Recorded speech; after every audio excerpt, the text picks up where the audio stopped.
안녕하십니까. 예민수의 경제 토크 시작합니다. 1월 들어서 생각보다는 시장이 강한 모양새를 보이고 있는데요. 여러 고민들 해보겠습니다. 먼저 CES가 개막됐는데요. 관련된 이야기와 주도 업종들, 기업공시연구소 변영인 대표님 모셨습니다. 어서 오십시오. 네, 반갑습니다. 예, 해마다 연초에 있는 행사인데요. CES 네. 2025. 네. 옛날에 가전 박람회인데 이제 뭐 가전이고 자동차고 박람회라는 게 다 그런 특성이 별로 없어졌어요, 그죠? 네. 뭐 AI면 AI, 뭐 메타버스면 메타버스, 네. 뭐 IoT 이렇게 쫙 갑니다. AI가 핵심일 텐데 일단 이번 CES 2025 관전 포인트 좀 알려주세요. 네. 우선 미국 현지 시간 7일부터 이제 10일까지 개최가 좀 될 텐데 네. 전 세계 4,500여 개 기업이 이번에도 좀 참여가 좀 예상되고 있고요. 여기 더해서는 뭐 CES 규모에서는 한국 기업이 사상 최대 규모가 이번에 좀 참여를 한다는 게 전시 부스 그다음에 참여 기업 리스트들도 아마 이제 올해가 역대급이 좀 될 것이다라는 전망들이 네. 계속해서 좀 나오고 있습니다. 혁신상 관점에서 절반 이상이 한국 기업이 수상이 좀 예고가 돼 있다라는 얘기가 좀 나오고 있는데 네.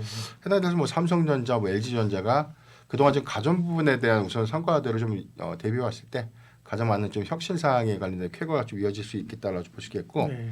슬로건은 이번에 이제 슬로건이 발표가 됐죠. 이제 몰입이라는 건데 기술을 연결하고 문제를 좀 해결하면서 가능성을 좀 발견한다. 뭐 이런 주제입니다. 그래서 네. 이제 이 시장의 화두가 역시 박사님께서 말씀하셨던 네. 것처럼 AI. AI가 최근 한 3년간 CES에서는 가장 큰 시장 화두가 좀 되고 있지 않나. 근데 여기서 접목시켜서 이제 볼 수 있는 유명한 섹터들은 이제 로보틱스, 그다음에 모빌리티와 스마트홈, 헬스케어 그리고 처음으로 좀 부각됐던 부분이 양자 컴퓨터 기술. 네. 이 부분이 과연 이제 어떤 기술 구현을 좀 할 것인가 이 부분이 가장 좀 중요한 좀 관전 포인트가 좀 되지 않을까라고 좀 보고 있습니다. 네. 몰입, 연결이라고 하는 게 굉장히 중요한 키워드죠, 그렇죠? 모든 것들이 이제 브로드콤 같은 경우도 사실은 최근 뜨고 있는 거는 그 어떤 연결이거든요, 그렇죠? 네, 그렇습니다. AI 기술을 그 각각의 그 엣지단에서 어떻게 연결하느냐 하는 거고요. 기조연설을 젠스랑이 한다고 해가지고 뭐 다들 촉각을 곤두세웠어요. 네, 관련돼서 주가도 좀 변동성이 있는데 그 얘기 좀 해볼까요? 네. 예, 오늘 네. 기조연설이 좀 있었고 제가 오늘 해당된 정확한 어떤 리스트업을 다 듣고 있지 못해가지고 네. 좀 정리를 좀 못했지만 네. 중간에 좀 나왔던 얘기가 좀 RTX 이 블랙엘 차세대 칩을 좀 공개를 했는데 이게 GPU인데 네. 이게 시장에서 나왔던 것들은 이제 노트북용이냐 PC용이냐 이런 설들이 좀 있고 네. 그런데 한 가지 노이즈가 있었던 게 DDR7 부분을 삼성전자, SK하이닉스가 아니라 마이크론을 좀 네. 줄여서 좀 적용한다. 이 부분이 일부 상승 흐름에 대한 약간의 일부 좀 노이즈가 좀 됐다가 상승폭이 좀 마이크론이 반감돼요. 전일 주가 급등했는데 다 이유가 있었네, 그죠? 네네. 일단, 그죠? 근데 이제 과연 이제 이런 부분들이 네. 이게 노이즈가 좀 될 만한 이슈인가라는 부분에 대한 해석 차이점이 좀 있고요.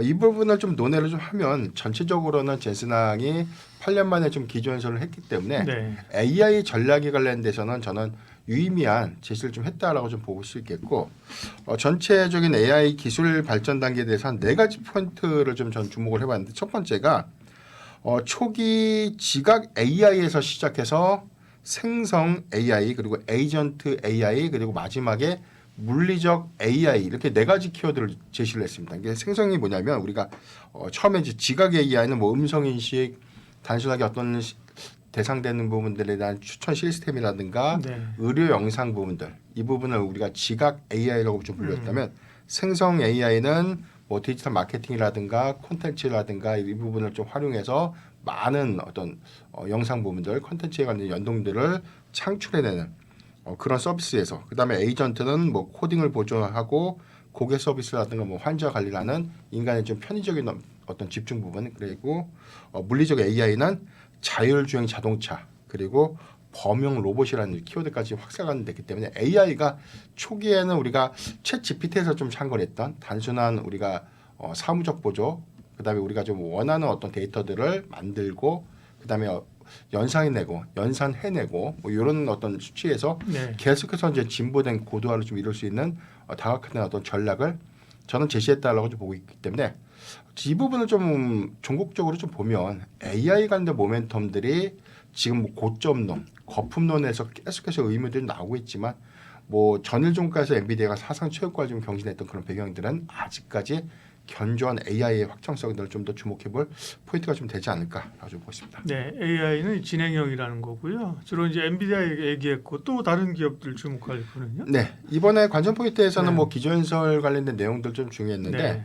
AMD도 새로운 칩에 대한 공개를 이번 CES 2021을 통해서 좀 예상을 했고요. 네. 인텔과 퀄컴의 경우에는 새로운 프로세서를 좀 공개하겠다. 이게 AI와 좀 접목된 프로세서이기 때문에 그동안의 어떤 이 운영 체제에 관련된 변화들 이 부분이 좀 어떻게 좀 이어질 것인가라는 부분들도 주목이 좀 되는 포인트고 SK그룹의 경우에는 하이닉스가 HBM3 16단 모델을 이번에 이제 전시 부스에서 이제 최초로 좀 공개를 합니다. 이 부분에 관련된 기술 선점 기대감들이 최근 한 2거래일간의 어떤 주가의 어떤 강한 상승 흐름들에 관련된 기대감들을 일부 좀 반영시키지 않았나라고 좀 보시겠고 SKC도 마찬가지로 유리기판 소재를 이번에 좀 공개를 좀 하게 되는데 해당 데서는 뭐 최근에 뭐 브로드컴이라든가 뭐 인텔이라든가 뭐 AMD 같은 종목들이 커스텀 반도체에 관련된 개발 이슈를 좀 적세에 좀 적용시키기 위해서 뭐 유리기판에 관련된 성능 테스트라든가 도입을 검토하고 있다. 이제 그런 이슈들이 계속 나오고 있기 때문에 저는 유리기판의 경우에는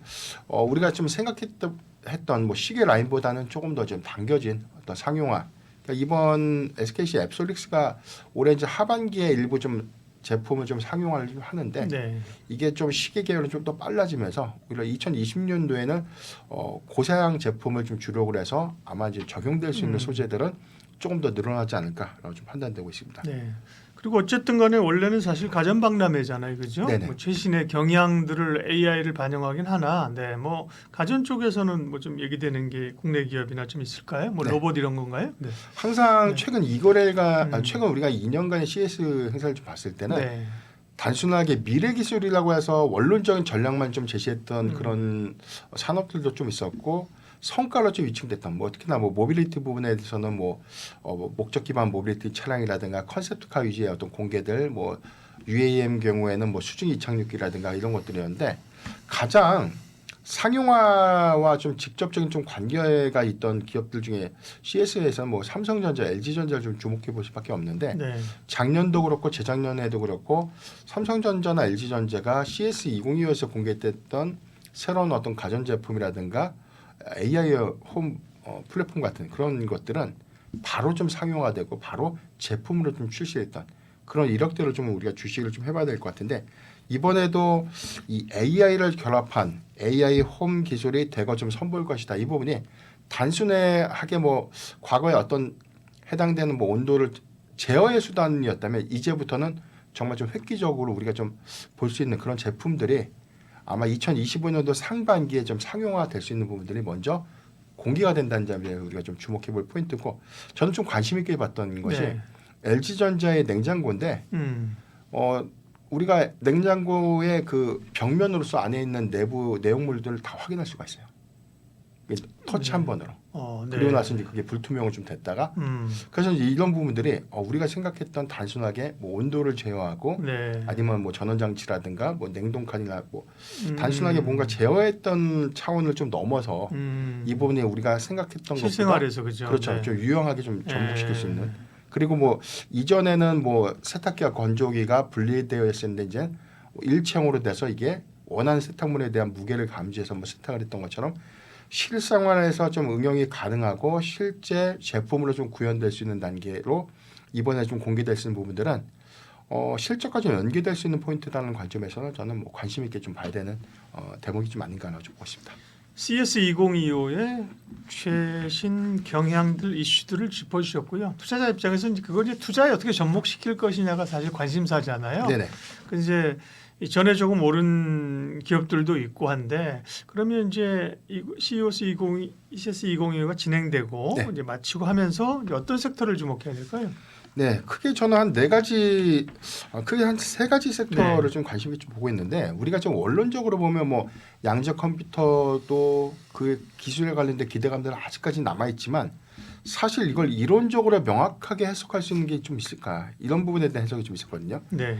뭐 기존의 컴퓨터의 어떤 연산 능력보다 50조 배가 좀 빠르다. 이게 수치적으로 어떻게 감이 안 얼마나 와닿지. 좀 빠른가? 네. 아직까지 좀 체감될 수 있는 요인이 아니고 일단 이게 테스트로서 좀 구현될 수 있는 결과물이 아직까지 확인되지 않았기 때문에 이런 부분들 좀 논의를 하더라도 지금 당장 서비스 상용화 관점, 그래서 앞으로 당장 접목이 가능하고 현실화가 될 수 있는 기술 관점에서 저는 세 가지를 좀 주목을 해봤는데, 먼저 좀 AI입니다. 최근에 AI의 뭐 거품론, 고점은 계속 나오고 있지만 미국 증시의 수급 추이를 보면은 최근 한 2주간 동안은 뭐 계속해서 강한 수급의 연속성들을 좀 보여주고 있다는 것은 견조한 AI 수요를 다시 한번 좀 입증시키는 좀 계기가 좀 되지 않았나라고 좀 볼 수 있겠고, 엔비디아의 독주 체제, 특히나 이 AI GPU의 시장에 대한 범용 GPU 시장을 엔비디아가 좀 독주를 하고 있지만, 지금 브로드컵이라든가 뭐 마벨 테크놀로지 같은 그런 커스텀 반도체 기업들이 지금 주문형 반도체에 관련된 어떤 이 개화를 좀 시작을 했다는 것이죠. 이 부분은 올해 기점으로 봤을 때 뭐 마이크로소프트, 뭐 메타, 뭐 아마존 같은 기업들, 클라우드 서비스 업체들에 대한 자체 칩 구현, 그리고 애플이 아마 올해부터 또 자체 칩에 관련된 어떤 니즈를 좀 표명했던 부분들, 이 부분은 일회성으로 좀 국한되는 것이 아니라 많은, 여기서 좀 파생될 수 있는 많은 빅테크 기업들이 종국적으로는 자체 AI 칩에 관련된 구현 가능성들은 계속해서 좀 커질 수 있는 부분들이기 때문에, 이 부분은 정확하게 좀 다시 돌려서 보면 뭐 메모리 반도체 기업들에게 다시 한번 좋은 기회의 좀 요인이 좀 될 수 있지 않을까라고 좀 볼 수 있겠고요. 네. 두 번째는 AI 소프트웨어의 고도화를 최근 한 2년간의 CES에서 우리가 좀 확인은 했는데, 아직 이렇다 할 뭐 서비스 상용화, 그러니까 돈을 벌 수 있는 어떤 과금 구조를 좀 이루지 못했죠. 그런데 작년 하반기 기점으로 보면 아마존이라든가 뭐 메타, 뭐 구글 같은 경우 이런 기업들이 이제 해당되는 AI의 일부 좀 유료화 부분들에 대한 서비스 지표가 이미 수익원을 좀 인식되면서 주가 좀 오르기 시작했어요. 네. 그리고 국내 경우에도 뭐 이스트 소프트라든가 뭐 한글과 컴퓨터 같은 기업들이 유료화 부분에 대해서 일부 성과 좀 나오고 있는 그런 측면들을 좀 고려해봤을 때는, 이제부터는 AI의 소프트웨어에 대한 단순한 고도화가 아니라 서비스 내지는 좀 상용화로서에 대한 성과가 좀 입증되는 그런 계기가 2025 CES를 좀 통해서 점진적으로 좀 더 확대될 수 있지 않을까라고 볼 수 있기 때문에, 이러한 추이들을 전반적으로 좀 고려해봤을 때 견조한 AI의 어떤 확장성, 그리고 서비스 고도화는 단순한 어떤 기술 고도화가 아닌 과금 형태로서에 대한 수익 지표를 좀 상향시킬 수 있는 그런 긍정적인 기대 요인을 좀 우리가 계속 좀 부각해 볼 수 있는 요인이 좀 되지 않을까라고 좀 판단해 보고 있습니다. CES에서 이제 어쨌든 추론해 볼 수 있는 가장 주목할 섹터는 역시나 AI였고요. 세 가지라 그러셨는데 다음은요. 네, 두 번째는 전 모빌리티인데, 전 네. 모빌리티를 전 더욱더 좀 관심 있게 좀 보고 있어요. 일단 모빌리티라는 거는 뭐 자율주행도 포함이 될 수가 있고, 목적 기반 모빌리티도 포함이 될 수가 있고, 그 다음에 우리가 소프트웨어 중심의 차량용 어떤 전장을 전체적으로 좀 관할하는 뭐 SDV죠. 이 부분은 뭐 단순하게 인포테인먼트, ADAS 같은 운전자 보조 시스템 장치, 뭐 그에 뭐 헤드업 디스플레이도 단순하게 계기판의 속도라든가 뭐 내비게이션의 방향만 좀 주는 것이 아니라 전체 유리 안에서에 대한 통제 제어까지 이루어지는 그런 부분들이 향후 3년간의 CS에 대한 어떤 기술보다 이번에 저는 공개될 수 있는 어떤 데이터들을 조금 더 흥미롭게 좀 보는 것이 좀 맞지 않을까라고 볼 수 있겠는데, 레벨 3 이상의 자율주행 기술이 대거 좀 공개가 될 것이다라는 내용들 나오고 있습니다. 테슬라를 비롯해서 뭐 BMW, 도요타, 그리고 현대차 등의 완성차 업체들이 이제 자율주행 그리고 전장 솔루션을 이제 대거 좀 공개가 예상되고 있는데, 해당되는 부분들은 단순한 공개의 의미를 좀 넘어서 앞으로 좀 구현이 좀 가능한 상용화 관점에서 우리가 계속 주시를 좀 해봐야 될 것 같고요. 미국의 자율주행 규제 완화 부분에서는 뭐 자율주행 서비스 상용화 부분에 대한 타임라인이 좀 더 빨라질 수 있는 그런 계기들 좀 보면, 이미 우리가 뭐 FSD라는 어떤 자율주행 기술들을 좀 논의를 하더라도 해당되는 일부 뭐 라이더 센싱 기술이라든가 레이더의 어떤 적용 효과들을 마친 뭐 안전성들을 좀 더 겸비한 자율주행의 어떤 시스템, 이런 것들에 대한 기술 공개도 좀 주목을 좀 해봐야 될 것 같고, 여기도 해서는 지금 미래형 자동차의 변화다라고 볼 수 있는, 그러니까 자동차가 우리가 항상 수직으로 가지만 수평 계열로서 좀 움직이거나 앉은 자리에서 360도를 좀 회전하는 그런 구현 형식의 어떤 구동 장치들, 이런 것들이 좀 접목된 컨셉트카인데, 이게 3년 전에도 나왔던 기술이지만 이번에는 조금 더 정교하고 오히려 이런 어떤 양산 요건들에 대한 경쟁력들을 좀 갖췄다는 관점에서는 저는 적용 차종이 아마 올해 일부가 좀 상용화될 수 있는 부분들, 이런 부분들 좀 체크해 보면 자율주행, 뭐 PBV, 그다음에 SDV 종합적인 어떤 모빌리티 기술들은 저는 굉장히 좀 큰 성과로 네. 좀 이어지지 않을까라고 좀 볼 수 있겠습니다. 그럼 자율주행은 뭐 미국에서는 테슬라입니까? 국내에서는 뭐 부품주, 모비스 뭐 이런 거예요? 뭐, 현대모비스 네. 같은 경우는 모비언이라고 일본에 네. 이번에 구동 장치인데 앞서 말씀드렸던 뭐 지금 목적 기반 모빌리티 차량은 LG전자가 한 2년 전에 컨셉카 형식으로 좀 구현했는데 네. 현대모비스의 이게 모비언이라는 이 솔루션은 해당되는 구동 장치를 실질적으로 좀 재현해 놓은 성과이기 때문에 현대모비스 기술도 저는 굉장히 좀 중요해 보이고 그다음에 LG이노텍의 경우에는 카메라 모듈 센싱 부분에 관련된 기술로만 좀 우리가 알고 있지 않습니까? 여기다 라이더 기술을 접목시킨 센싱 기술을 이번에 좀 선보이게 되는데 네. 저는 사실 LG이노텍이 차량용 어떤 전장 부품에 관련된 성과가 아마 올해부터 좀 저는 분명하게 좀 나타내 줄 수 있는 기회 요인이 좀 되지 않을까. 그래서 이 부분이 레벨 4 이상의 어떤 차량에는 좀 탑재될 수 있는 역량들을 좀 고려해 보면 저는 충분한 어떤 실적의 기대 요인들 저는 충분히 좀 가져도 괜찮지 않을까라고 볼 수 있겠고 H1 만두도 저는 주목해서 보는 게 예. 지금 이 자율주행 주차 로봇입니다. 파키4라는 이 제품인데 이 파키라는 것은 자동차 하단으로 들어가서 자동차를 들어 올린 다음에 이렇게 가져가서 알아서 주차하는 시스템이에요. 그런데 이 부분이 이번에 레벨 4 이상의 자율주행 기능을 탑재해서 스스로 움직이고 스스로 주차, 입차, 출차까지를 다 완벽하게 조정하는. 그래서 저는 개인적으로 해당되는 게 정말 상용화 좀 된다면 네. 정말 이게 사람의 일손도 좀 대체할 수 있고 공간도 그렇죠. 활용 효율적인 쓸 어떤 수 주차 있죠. 시스템을 네. 좀 유지할 수 있기 때문에 정말 획기적인 어떤 운송 수단이 되지 않을까라는 점에서는 기대 요인이 굉장히 좀 크게 좀 네. 보고 있습니다. AI, 모빌리티, 그 다음에 또 섹터는요. 예. 그리고 마지막은 로봇 이야기를 좀 안 할 수가 네. 없을 것 같은데 뭐 시장의 화두는 오늘 뭐 젠슨랑 CEO가 좀 언급했던 물리적 AI의 가장 끝판왕이죠. 이제 이거는 로봇 기술로 좀 갈 수밖에 없는 네. 부분들. CS 기술을 통해서 역시나 뭐 로봇은 테슬라가 뭐 옵티머스에 관련된 이 옵티머스 로봇을 일부 공정에 올해 좀 적용을 하고 내년도부터는 전체 공정에 적용함과 동시에 부분 상용화를 시작하겠다고 좀 언급한 그런 내용들을 좀 필두로 해서 삼성전자 레인보우 로보틱스 인수 이후에 오히려 휴머노이드 로봇에 조금 더 집중되는 그런 모습들을 우리가 좀 주목을 해봐야 될 것 같은데 현재는 뭐 이 협동 로봇 특히나 이 새로 구축되는 어떤 신설 공정도의 경우에는 뭐 이송 로봇이라든가 협동 로봇들이 좀 많이 좀 탑재가 되면서 공장도 많은 로봇 자동화를 좀 이룬다는 차이가 좀 있었고 여기다 해서는 뭐 지금 일부 F&B 업종에서 뭐 서비스 로봇 정도는 좀 상용화가 되고 있지만 아직까지 우리가 만족할 만한 성과는 아니죠. 단순하게 뭘 갖다 주고 가져다 주는 그런 시스템에서 조금 더 고도화를 좀 이룰 수 있는 그런 부분들은 아직까지 휴머노이드 로봇의 어떤 구현 체제에서 충분히 좀 대체가 좀 될 수 있을 것이다라고 볼 수 있기 때문에 이번에는 최근 3년간의 CES에서 보여줬던 로봇의 기술 구현 효과들보다는 정말로 좀 유의미한 우리가 좀 놀랄 만한 어떤 그런 기술도 좀 예상될 수 있지 않을까. 그래서 좀 데모 버전을 좀 봤는데 네.